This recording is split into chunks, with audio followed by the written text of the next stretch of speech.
Dear children, in this video we will see about the skeletal system. Look at this picture children. Yes, it's our skeleton. Bones are the framework of skeletal system. This skeleton provides support to our body, gives shape and strength. Do you know how many bones does an adult person have? Any guess? Yes, 206 bones of different shapes and size. Our human skeletal system includes skull, rib cage, backbone, and limbs. Now let's move on to skull. It protects our brain and acts like a helmet. The skull protects our brain and acts like a helmet. It is made up of 22 bones. The skull is made up of 22 bones. Of that, 14 bones are the facial bones, the ones which is present in the front.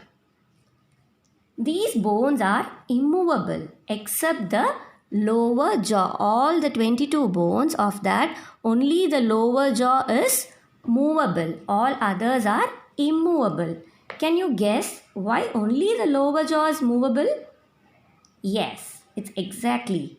It enables us to eat, talk and drink. Rib cage. Rib cage, it protects the heart and lungs. These are the ribs.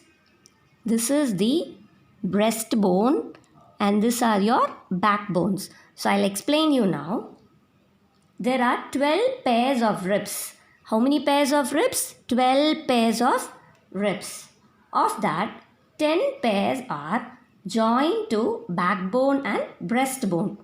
The 10 pairs are joined to breastbone as well as the backbone. The remaining 2 pairs, these 2 pairs, are joined only to the backbone. They are joined only to the backbone and not to the breastbone.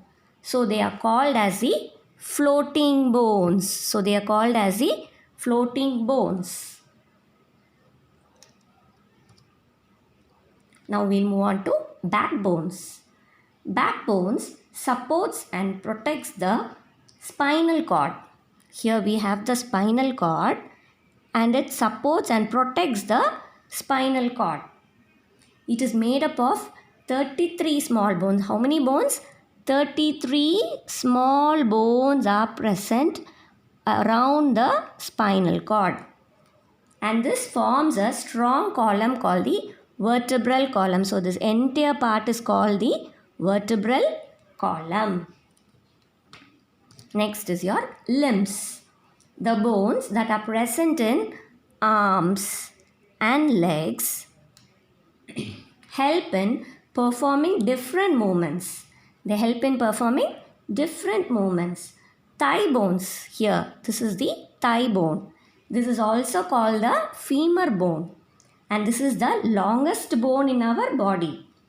This femur bone bears the entire weight of our body. Now we'll move on to the joints. The place where 2 or more bones meet is called the joint. The place where 2 or more bones meet is called the joint. These joints are held together by a tough elastic substance called the ligament. They are joined together by a tough substance called the ligament. Now let's see about the different types of joints. First we'll move on to the ball and socket joint. These joints allow movement in many directions. Look at this picture. These joints allow movement in many directions. Now children, stretch your hands in front. Okay? Yes. Now stretch your hands towards your sides. Are you able to do it? Okay. Now try to rotate your hands clockwise and anti-clockwise. Are you able to do it? Yes. Yes. Exactly. So for all these functions, our shoulder bones are responsible. So the best example for ball and socket is shoulder bone and the hip bones. Shoulder bone and the hip bones. The second joint is the hinge joint. Here. It allows only back and forth movement. It allows only back and forth movement, that is in one direction only. For example, just bend your hands, your fingers in the opposite direction. Try to bend your fingers in the opposite direction. Are you able to do it? No, it's not possible. Yes, this type of movement is possible only with this hinge joints. Hinge joints are mainly present in our toes, fingers, elbows and knees. Where are they all present? They are present in the elbows, knees, toes and fingers. Now let's move on to the third one, that is your pivot joint. The third one is your pivot joint. This allows movement of our head up, down and sidewards. Just try to do these movements, children. Yes, you can. Now can you guess which part are we talking about?